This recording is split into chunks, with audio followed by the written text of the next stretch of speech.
Right, so we're kind of like a little behind. It's not really like a big deal, but so two of the proofs I want to give today, I'm just going to give a sketch. So I'm not going to give the full proof of a couple of things, but they're in the notes, and what I give you should be enough to put the argument together anyway for yourself.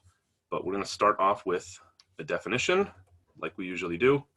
The definition is, what does it mean for a graph to be connected? It's a pretty easy definition, as most of the ones in graph theory are. So a graph G is connected if for every pair of vertices x and y, so they're in the vertex set of G, there is an xy path. Okay, that's a simple definition to formalize a concept that's probably already makes some sense. I'll draw some examples in a second to make this a little clearer. Just to remind ourselves, what's an xy path? That's a path that starts in x and ends in y, or vice versa. Xy path and yx path are the same. And so it means for every vertex x and y, there's a way from getting from x to y in the graph. If you can confirm that, then your graph is connected. Otherwise, it's not connected. Okay. Along with this definition are the definition of a component. And these are the pieces of the graph that are connected. Maybe your graph isn't connected. We'll often say disconnected in that case. And the pieces of the disconnected graph are its components. So the components of a graph, this definition also works for a connected graph, but are the maximal, I'm going to put maximal in quotes here. I'll define a little bit clearer what I mean here. Maximal connected subgraphs of G. Those are its components. Okay, so we know what subgraphs are, right? Those are any sub pieces of the graph that you can obtain by removing edges or vertices, or they just have the containment property for vertices and edges. And components are connected subgraphs, but not just any old connected subgraphs. They're what are called maximal ones.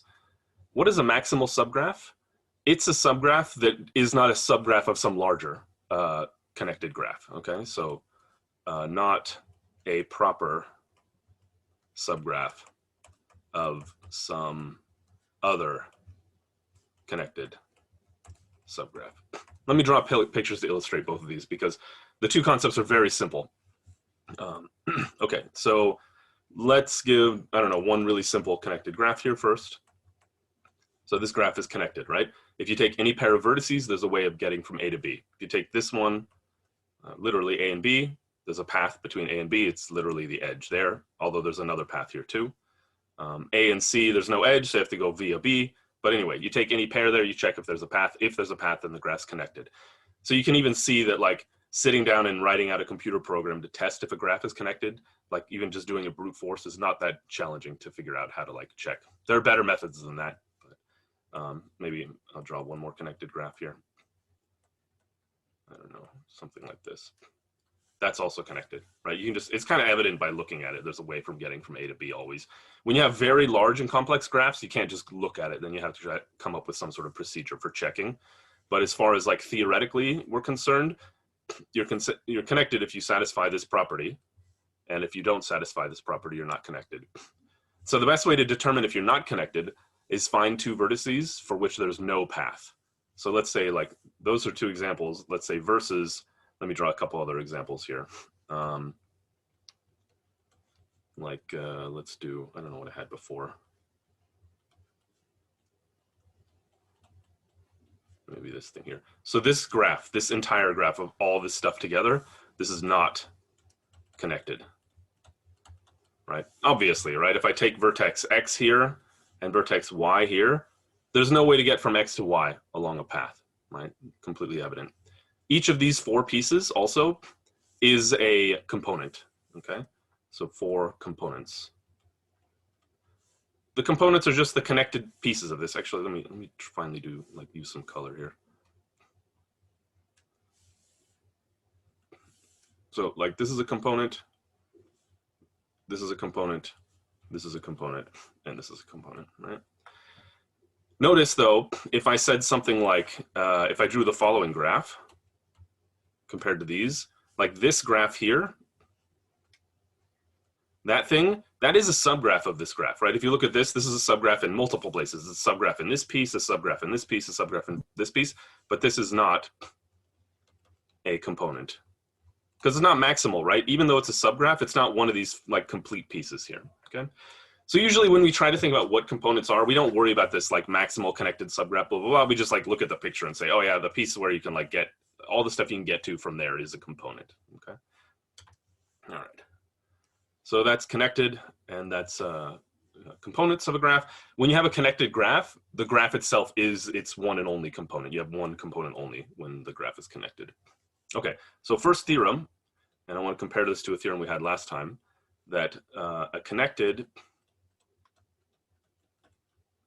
n vertex, so this is just, I haven't used this term yet, I don't think, but this just means that the graph has n vertices. Graph G with minimum degree delta of G has a path of length, at least I'll say, okay, I'm gonna stop here for a second. Last time we proved a theorem about a graph with minimum degree delta having a path of length what? Does anybody remember? What did we prove? Was it half the average degree? That was okay. That was a subgraph whose minimum degree would be half the average degree. Okay, so yeah, that's actually true what you're saying.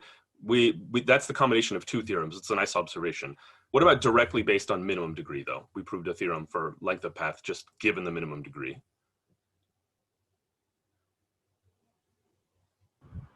Isn't it at least, do you have a path of it like at least the length of the minimum degree, maybe yes, plus yes. one? Like yeah, the argument plus, of like look at a path, look at the neighbors of x1. Yes, exactly. Path. You get a path of length delta in general in a graph, no matter what. But if you additionally have the property that you're connected, you can actually guarantee something more. You get a length, at least the minimum. I'll explain why there's a minimum here. At least the minimum of 2 times delta of G, so twice as long, or n minus 1. Okay. So if you're connected and you have the same minimum degree condition, you can expect to get a path of double the length. Okay. The reason n minus 1 is here is if my minimum degree is large enough, like it's larger than half the number of vertices, then 2 times the minimum degree is bigger than n. And you can't have paths of length longer than n minus 1, right? Because once you use up all the vertices, you can't continue to get longer.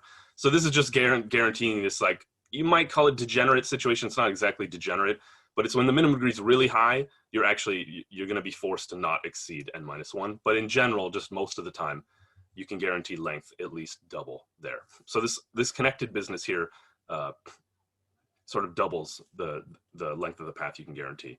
So this is the first proof I'm going to sketch. I'm not going to go through the full details here, but the main idea is similar to before. We're going to look at a longest path again.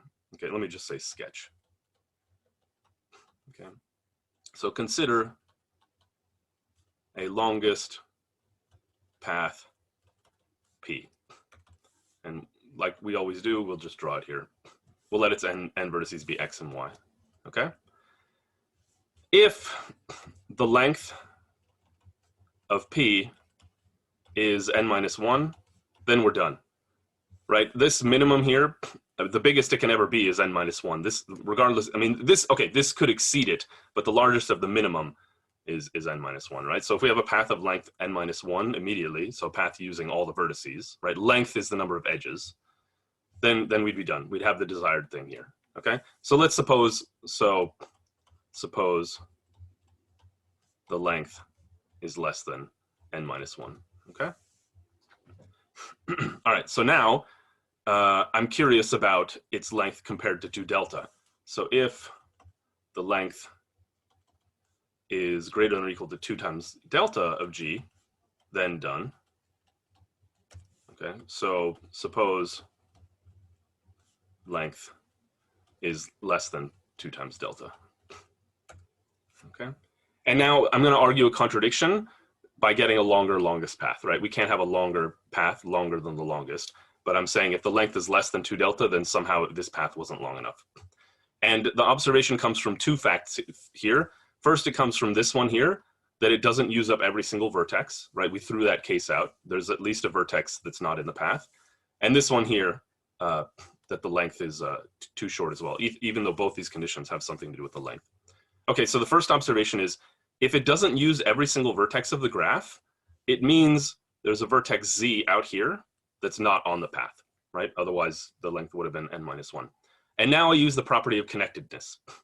If there's a z not on the path, then there's some way to get from z to say y, right? Somehow I can get from z to y. That path may intersect this path. It may walk around. It actually isn't going to go out here and come into y because that's a longer path. So it's somehow come into this path here and then finish up by going to y there. But I don't care about that. What I care about is that if there's a vertex off the path, then there's definitely a vertex that's just directly incident to the path like that, okay? Because if there's something that's farther away, just walk on until you reach the vertex that's adjacent to the path, okay? So this is by connectivity. So this exists by connectivity. If the graph wasn't connected, I couldn't guarantee that vertices out here had some way of joining onto the path here, okay? So now I've got this picture here. Okay, so now, because my length is less than 2 times delta of g, I'm going to draw something in red here because I'm going to erase it shortly after. I can look at the edges coming out of x and edges coming out of y. We established last time that there's no edges going out from x or y like that or like that, because that's clearly a longer path. Whoops. So all the edges coming out of x and y go back in, right? They go back in like this. Now, because there are less than 2 delta edges here, you can vertices on this path here, you can argue by the pigeonhole principle that you'll get a configuration as follows. Okay, that's the part of the proof I'm going to skip. This is just an easy counting, but you can't avoid the following like 2 bumps situation where both of them send back to the same vertex at the same time. Okay, that's not actually what I want though. This is just to illustrate what sort of things you can guarantee. So because this one sends one delta into back in, and this one sends delta back in, and there's less than 2 times delta, you're gonna have a place where they like sort of match up with each other. You can't avoid it by pigeonhole. But that's actually not the picture I want. The picture I want is the following.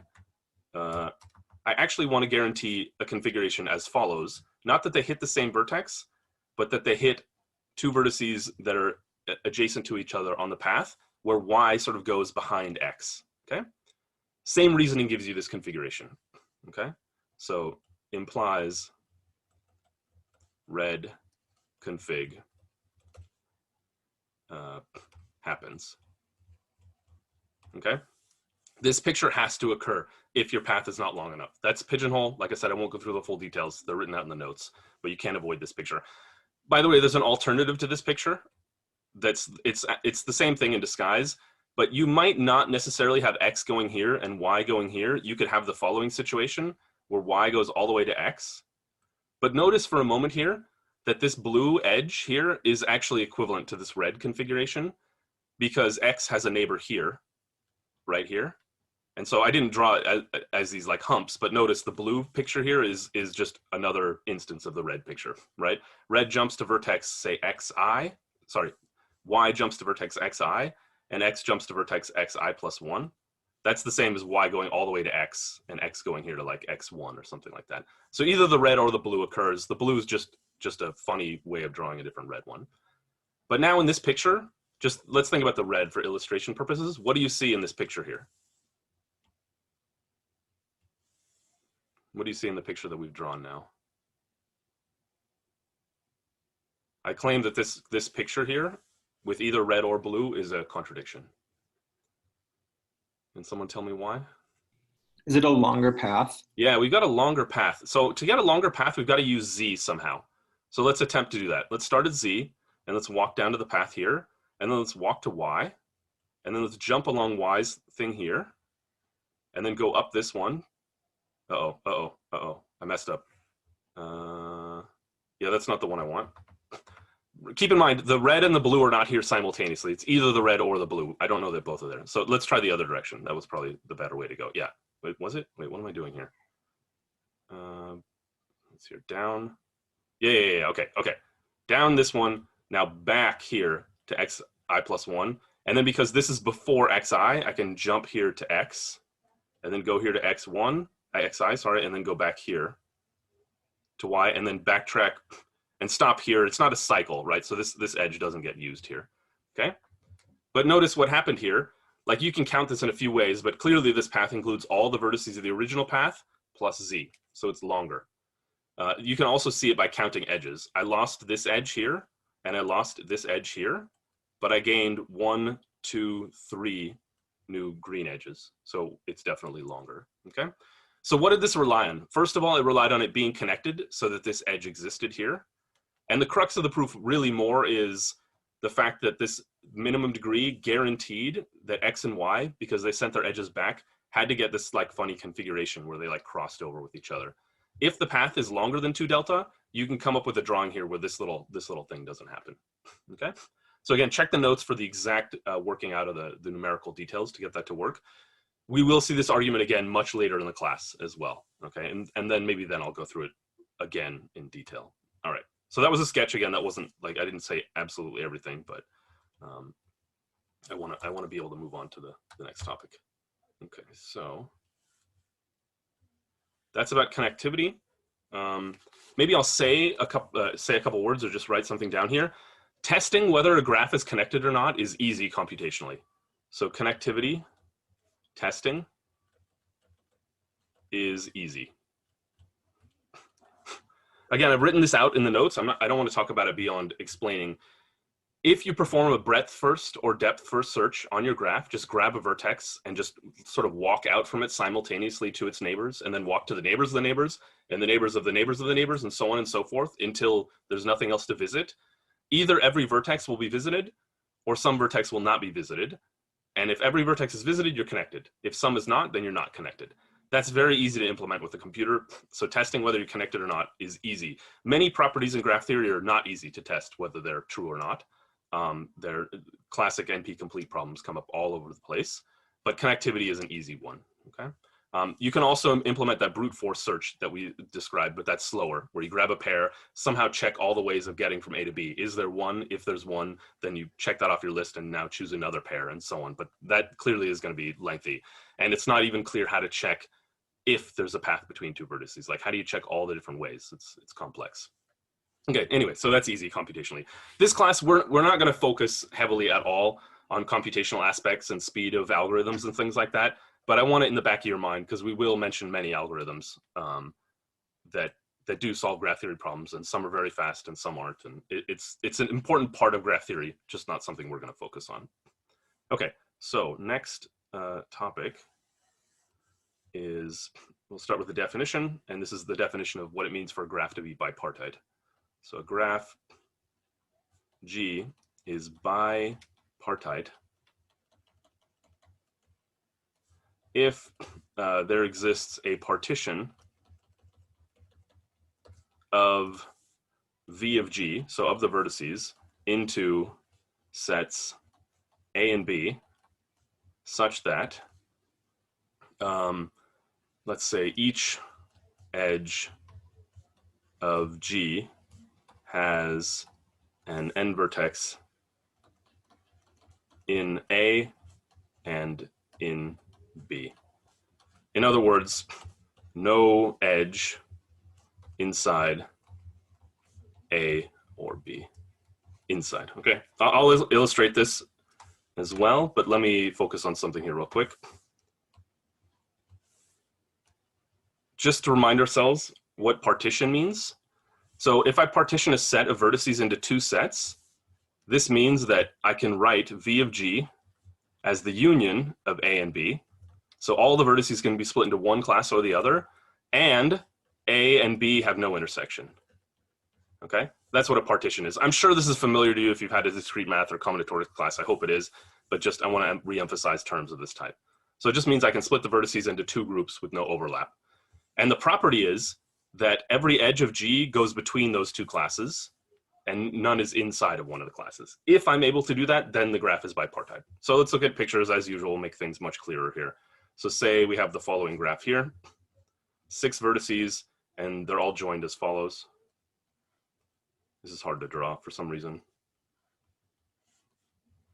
I hope it's clear what I mean here, right?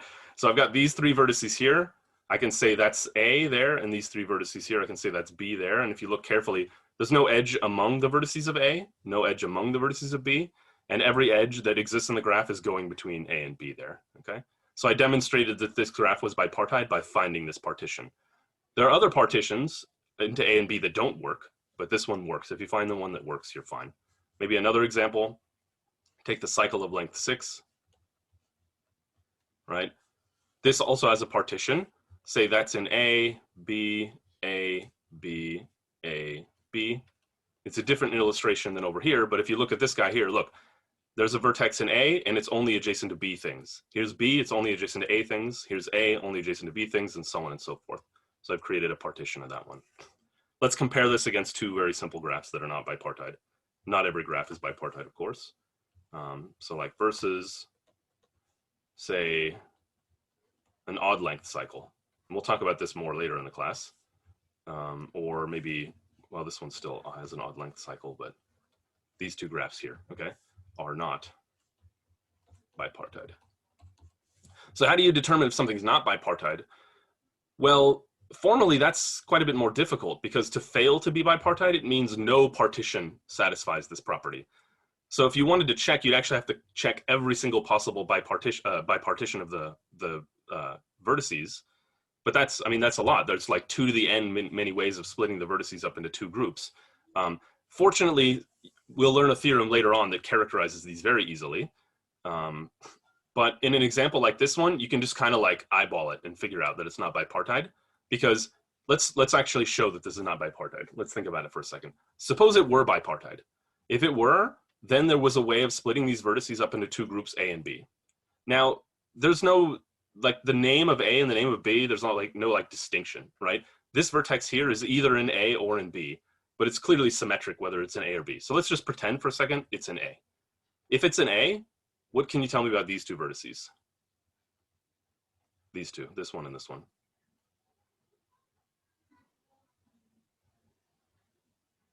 They're in B. They have to be in B, right? They are, or maybe more generally, they're in the opposite class of A. They're not in the class that this vertex was in. So that's in B, that's in B. Similar argument says this one's in A because it's not in B, and then here you have a problem, right? This should be in B according to this vertex, but it should be in A according to that vertex. So there's nothing I can choose for this. Obviously, if I started with B here, it'd be the same argument. So you can't have this. In fact, more generally, any odd cycle, you're going to run into the same problem, right? You start somewhere, you're going to alternate A, B, A, B, A, B, A, B, and you're going to leave you're going to have one vertex here that doesn't make any sense, okay? Same problem here. This triangle is an odd cycle. So you could even like start here, say, oh, that's A, B, A, and then I don't know, okay? It turns out whether or not you're bipartite simply is determined by whether or not you have an odd cycle inside your graph or not. That's it. That's everything. There's no other way to avoid being bipartite except for the fact that you have an odd cycle in the graph as a subgraph somehow, okay? That's a stronger theorem. We won't prove that now. But that's a good thing maybe to have at the back in your mind. These ones are bipartite, okay? Usually when we talk about bipartite graphs, almost always like to think of this picture in the background. That, oh, you can split up some on A and some on B and all edges. You don't necessarily have every possible edge going across, but every edge that does exist goes across from A to B, okay? Like this 6 cycle here, we could rewrite as follows, and you often will see it this way too, right? It's 1, 2, 3, 4, 5, 6, and then back. That's the bipartition drawn in this way of the 6 cycle, same picture. Okay, all right, so what can we say about bipartite graphs? Well, remember the theorem we proved early on, I think on the second day, that every graph with a certain average degree had a nice subgraph with a certain minimum degree? You can make some similar kind of claims about bipartite graphs. So every graph G on, let's say with M edges has a bipartite subgraph with at least M over 2 edges, okay? So you can create a bipartite subgraph and preserve half of the edges, no matter what your graph looks like. Maybe since I've drawn them up here, we can illustrate with these 2 examples here. Let me switch over to red here. So this graph and this graph are not bipartite. And the theorem claims we should be able to find a subgraph with at least half as many edges as are present. We can do better in both these examples, but in this one here, suppose I remove this edge here. Then we can finish this bipartition by turning this to A. And I only lost one of the 5 edges, so that's clearly more than half, right? So this one was well more than M half. Over here, you have to delete one of the triangle edges. Let's say I delete that one. Then this can become B. So same thing, I only lost one edge, so I still have at least half, okay? It just so happened that these two examples, I only needed to delete one. In general, you might have to delete up to M half. This theorem proves that M half, you're always okay to delete M half and still have a bipartite graph. There's some way to do that. Okay. Is this bound strict? Like, are there graphs such that you need to delete exactly M over 2 edges? Yeah, that's a great question. Let's see here. Yes, it should be. I believe a complete graph. We're going to have to delete half the edges to save it. But actually, that's a great exercise. So this is, let me use a slightly different term. We call this, this is the question you always want to ask in theorems, in graph theory and combinatorics and math in general, is if I make a statement like this, every graph with M edges has a bipartite subgraph with at least this many. The question is asking, is it sharp means, could it be improved? Or are there examples of graphs for which you need to delete this many to get down that far, okay? We'll usually prove sharpness of theorems when possible. Many theorems in our class are not sharp though, and they can be improved. If you read through the open problems in the lecture notes, you'll often see questions of like, how do you improve this theorem? This one I believe is sharp. It should be sharp here. Okay, so, all right, so I want to give kind of 2 proofs, but the first one I'm going to sketch. And then the second one is very novel. It will take a little bit of time to explain. Okay, so the sketch of this one is to just do the following. Take an arbitrary partition AB of the vertex set of G.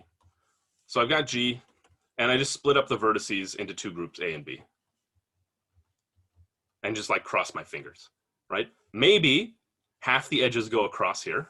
So if M over 2 edges of G cross from A to B, then we're done, right? If I just got super lucky and like I had that property, then great, okay? But of course I can't guarantee that, otherwise the theorem, I mean, I could prove the theorem without doing anything. So what I'm gonna do is suppose this doesn't happen, and I'm gonna examine an individual vertex, because actually I'm gonna prove something even stronger. I'm gonna look at just an ordinary vertex, say X here, and look at its edges. I'm gonna draw an example here. So say it has 2 edges going across, and has 3 edges inside of here. This is a bad situation, right? This vertex here is not pulling its weight. I want more edges crossing than stuck inside. So what I do if this situation occurs, let's move X from B to A. So if I do that, what happens? If I have this configuration where strictly more than half the edges are inside of B, or in other words, strictly less than half the edges cross, incident to a vertex. I'm just talking about a single vertex now. What happens if I move such a vertex? So move X from Y if cross edges less than 1/2 the degree of X. So D of X sends strictly less than half of its edges across. In other words, strictly more inside. What happens when I move X from B to A? Can anybody tell me? Even in this specific example, what happens? Is your inequality going to flip? Yes, exactly. Yeah, Ethan, that was the message was made privately. It said the same thing, that the number of edges in the graph increases. And crossing, the graph increases. Right here, I go from 3 across. I don't really want to redraw this. Maybe I'll redraw it, just edit in red. So after I move X across, it's here. And now these 2 endpoints, well, I can actually match it. Go there and go like that. Right, there's X. So I've actually upped the ante, right? I've got more crossing than before, okay? And I can do this as a procedure over and over and over again. Look for another vertex. If it doesn't send enough across, swap it and make the amount go up. Each time I do this, the number of edges crossing goes up. So what can you tell me about this procedure? If every time the number of crossing edges increases, what happens with this procedure?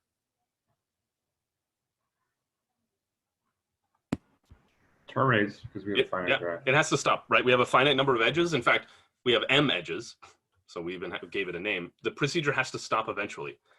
When it stops, what is the condition? Okay, actually, I guess I'm giving the whole proof now, not just a sketch anymore. But when it terminates, what does my partition look like?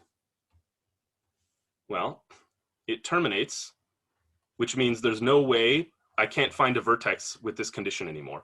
So it means every vertex sends at least as many edges across as our incident to, at least half, okay? So when we stop, each vertex x sends at least 1/2 d of x edges across. What does that mean for the number of edges in total crossing? If each vertex sends half across, then the total number of edges across is at least half. So number, I'm going to just call them cross edges. This is an informal but commonly used term, is at least half of the total, which was m to begin with. Okay, so this is a very simple procedure for producing this. Just keep swapping. There are other ways to draw this proof. There's a way that avoids the procedure by saying, if we start it, so this ends the proof, but if we started this argument and modified it in the following way, imagine this modification. Instead of taking an arbitrary partition, what if I take the best partition, right? There's 2 to the n different ways to split it into 2 groups. What if I examine each one of those partitions and look at how many edges crossed and take the one that had the most edges across, right? Just take the best one. I don't know how to find it, but it does exist because there's finitely many of them. Then I claim that we arrived immediately at this situation by the same argument about x. If this is the best partition, then can there exist a vertex that looks like this? Can that occur in the best partition? No, because we can improve it, right? We can do the trick and say, oh, this can be improved by moving a vertex across. So this is a way to give the argument that's not procedural, right? By just saying start with the best one. But there are various advantages and disadvantages. The first one with this procedure, you could literally implement. You could take an arbitrary partition and then look for vertices and move them, and eventually when you stop, you would have actually found the partition. This other one, well, it's more brute force because you have to like make every partition, check every partition, and choose the best one. But they both can be implemented. But they're the same argument in disguise. Let me give an utterly different argument here, whose point really is to emphasize a new technique in the class. And I'm going to call this proof 2. And this method is going to use a little bit of probability theory. This is not something I'm going to put strongly on your guys' homework. If you're not really strong with basic probability, if you haven't had a class in it, and this proof goes a little over your head, don't worry too much about it. It's not an important point. But it is another method that I'll be teaching a class on next semester. So if you like this kind of stuff, keep an eye out, okay? So this is by the probabilistic method, okay? So this is a technique. I'm going to use probability theory to guarantee this partition works. I'm not going to show this partition works with high probability. I'm guaranteeing its existence using elements of probability theory, which is a little bit counterintuitive, but I think you'll see when I reach the end of the proof that that's exactly what's happening. This is actually a counting argument in disguise. Many probability arguments are actually just counting in the background. But the advantage of them is that in probability, we have lots of nice tools that have been developed over hundreds of years that we can still use, that we wouldn't necessarily have access to if we just count, okay? So to set this one up, it's longer than the other one, but the point here is the proof technique. So let's put n equal to the size of the vertex set of G, just as usual. N is the number of vertices. And let's also name the vertices. Yeah, because that's going to be important. So the vertex set of G is just V1, V2 up to Vn. Okay, so we've got our graph, and just it's also got m edges. That was given to us in the statement of the theorem here. Okay, and so I'm curious now, we talked about the number of ways to partition this. So there are 2 to the n ways to partition V of G into sets A and B, right? Why is that? Well, there's 2 to the n many subsets of this, and that produces your A, and B is just the remaining elements. Obviously, some of these partitions are worthless. For instance, there exists a partition where A is all the vertices and B is the empty set. That's not going to have any cross edges. But anyway, I just want to talk about all the possible partitions. Just makes this a little bit easier here. Okay, so now I'm going to create a probability space where I create this partition randomly. Okay, that was even in the back of our mind in the first proof when we talk about choosing an arbitrary partition. How do you choose an arbitrary partition? You just do it randomly. But here I'm going to be a little more formal here. So create a probability space. Okay, just think of this as an experiment. Don't worry about the terminology here. Okay, by putting each vertex v of I into set A with probability 1/2. Okay, so what am I doing here? I'm going to build up my partition in the following way. I'm trying to build up A by going through the list of vertices, right? V1, V2, up to Vk, sorry, Vn. And what am I going to do here? For each vertex, I flip a coin. And if I get heads, it goes into that set. If I get tails, it goes into that set, right? It doesn't go into A. Does that make sense? Clearly get a partition that way. Very, very simple procedure. Just flip a coin for each of those. It produces a partition. Each partition has probability what of occurring? While I erase this, someone want to tell me of probability blank of occurring. 1/2 to the n. Yeah, 1/2 to the n, right? We flip a coin for each one of these, and what's the probability of any particular arrangement being sent to A and the rest being sent to B? It's just 1/2 raised to the nth power here. Because this was a unbiased coin, right? You flip, you get heads or tails, 1/2 probability. So each of these partitions, A and B, has this probability. So now think about this probability space. I've got a collection of each of these partitions, and I grab one of the partitions. I can do it by this procedure. I can just think about the partition. It has this probability of occurring. So I choose each one of any one of them with this probability. So that's my random experiment. Okay. So now for each VI, let XI be the random variable. I'll explain this. Counting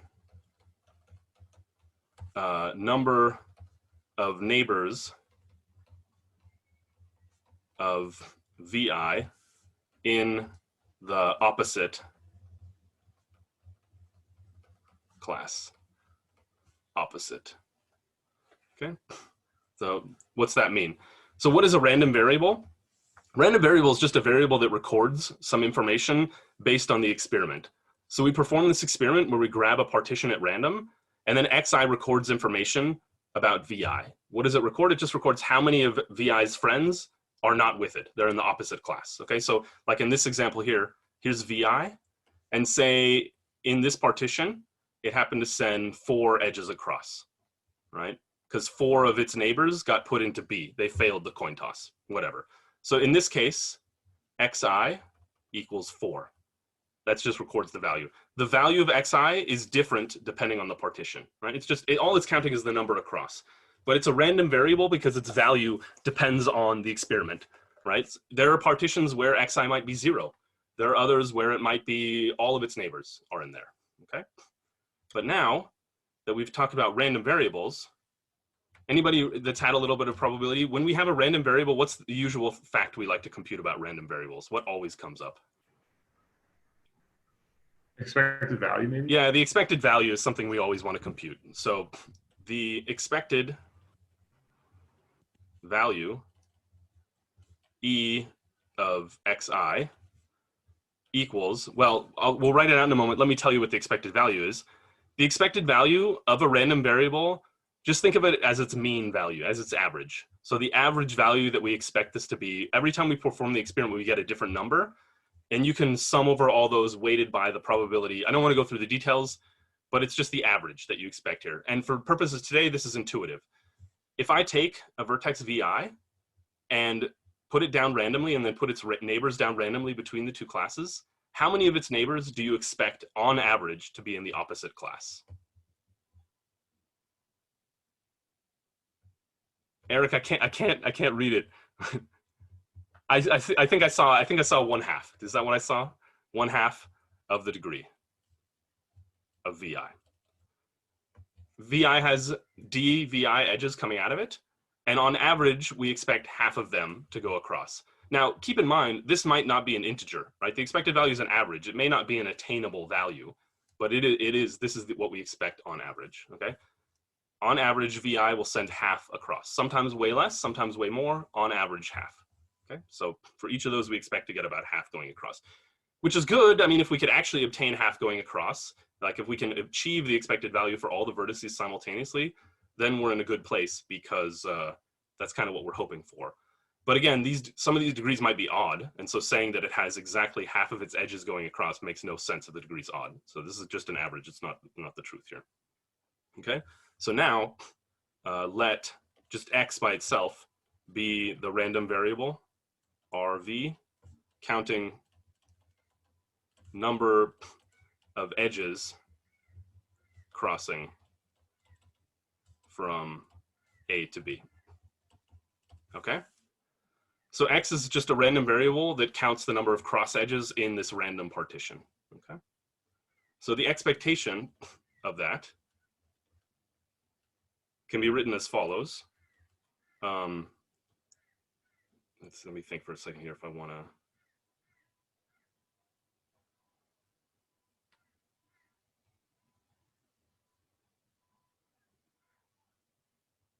Yeah, okay, sorry. It is, I know what it is. I'm just thinking for a second here about how to present this in the best way here. Yeah, let's just think of it vertex to vertex. So if I want to compute the average number of edges going across, I'm going to look at it vertex by vertex and say, look at VI and count the expected number of edges crossing from it. Look at V2, look at the edges crossing. Look at V9, count the edges crossing, and so on and so forth.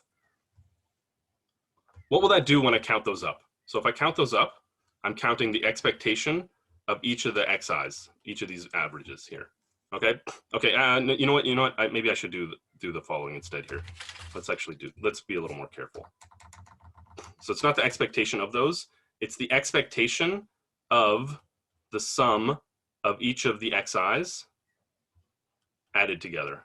Xi. Sorry. Don't need the parentheses there. Xi.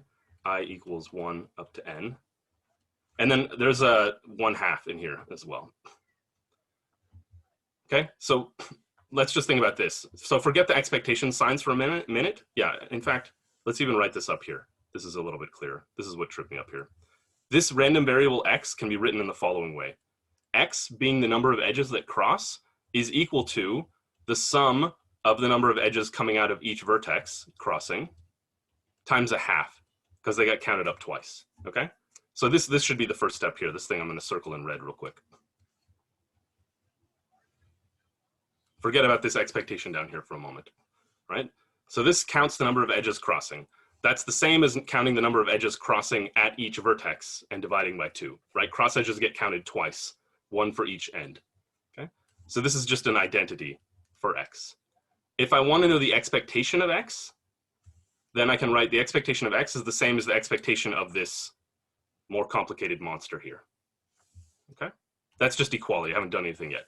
Now I am using a property of probability theory. Anybody remember facts about expectation? There's a mantra about expectation. Maybe some of you don't know it. Those that have had a class in probability. What's the one thing that's very useful about expectation? It has a very nice phrase. It's called linearity. Let me move the screen down. Okay, that's unreadable. Linearity of expectation. This is a fact of probability theory. I'm not going to prove it here, but what it says is that if you have a sum, the expectation of a sum of random variables, it's the same as the sum of the expectations of those random variables. That's an important fact in probability theory. It also says that you can kind of like pull, like scalars out if you want to think about it. This way you can pull multiples out. So this can actually be rewritten as the following. So this equality here comes from probability theory. This can be rewritten as the sum of the expectation of xi from I equals 1 to n. This is not graph theory. This is probability theory, that this is equality. What we set up here was just stating a bunch of things. Now this, we have 1/2. We know this expectation, right? We didn't know the expectation of the sum of the xi's, but we know the expectation of individual xi. That was this average value up here that we wrote down. So we have 1/2 times the sum, I equals 1 up to n, of the expectation of xi is 1/2 dvi. So another 1/2 and then dvi. Okay, let's rewrite this again by pulling out the 1/2. This is 1/4 sum from I equals 1 up to n of dvi. What can we do with this? What's that? What's the sum of the degrees in a graph? Now we're talking strictly graph theory, no more probability theory at the moment. 2 times the number of edges. Exactly, right? The sum of the degrees is 2 times the number of edges. So this is 1/4 times 2 times the number of edges of G. Oh, geez. Yeah, I see how this like notation's not like wonderful. That's not the expectation. That's now the number of edges there. So this is the number of edges of G over 2. So we've established that the expected number of edges going across is equal to half the number of edges. That's great. That's not quite the end of the proof. This says on average, we expect half the edges to cross, but that's the average. So the key observation, and this is not a hard observation, but the key observation is the following. The average number crossing edges is 1/2 m. M was the number of edges in a random partition. Now, think about the fact for a second. Is it possible that every partition has strictly less than 1/2 m edges crossing? So on average, the value that we get is 1/2 m, right? I see people shaking their heads. Our average is 1/2 m. Is it possible that our values all are strictly less than the average? No, that's clearly impossible, right? If you average up a bunch of numbers, there's got to be numbers in that list that are at least as large as the average. If they're all smaller than the average, then that's not your average, okay? So no, this is impossible. So there exists a partition with a number of edges crossing at least the average. And the average is 1/2 m, okay? And that's the end of the proof, because what did I just establish? I established the existence of a partition. I don't know what it looks like, but it's got to exist, because if this doesn't exist, the average is not this value here, okay? So that's a pretty roundabout way of arriving at a partition that we actually don't even know what it is exactly. But later on in this class, we will see that this technique is extraordinarily powerful. And there are proofs where we only know how to do it by probability theory. And we know certain objects exist in our universe, but we do not know how to define them or describe them or say anything about them. But by simple probability theory, they've got to exist no matter what, okay? So this was to emphasize how to do this technique. In just in a minute here, let me kind of go over it again, what the rough idea is. The rough idea is we're looking for an object. What's that object? It's a nice partition, AB. It's a partition that has a lot of edges crossing, right? It's this nice AB. I don't know how to find it, but I can describe every single one of them. And I can assign to each of them a probability by performing a very simple experiment here. So each of these partitions has a probability assigned to it. Once I do that, I can record a value, like a random variable here, of like how good is the partition? How close is it to what we want, right? This X recorded for a random partition, it sends 10 or 50 or 1,000,000 or 1,000,000,000 edges across. And then say, well, now that I know what this good value is, what's the average? The average with some computation using linearity of expectation or different things, the average was this number here. Once you have the average value across this universe, you know that there exists an object in that universe who beats the average. Or sometimes you want an object that is lower than the average, right? So once you know the average, once you know the expected value, you know there exists both the following. there exists an object that has at most the average, and there exists an object that has at least the average. I mean, all the values could be equal, and those two things would be the same. But as soon as you've done that, you establish the absolute existence of an object, aside from probability. You just gave it a probability to figure it out, but those objects existed. They're not like non-existent objects. They absolutely exist, okay? So proving the existence of that object finishes the theorem without actually finding the object for us, okay? All right, so let's wrap it up there.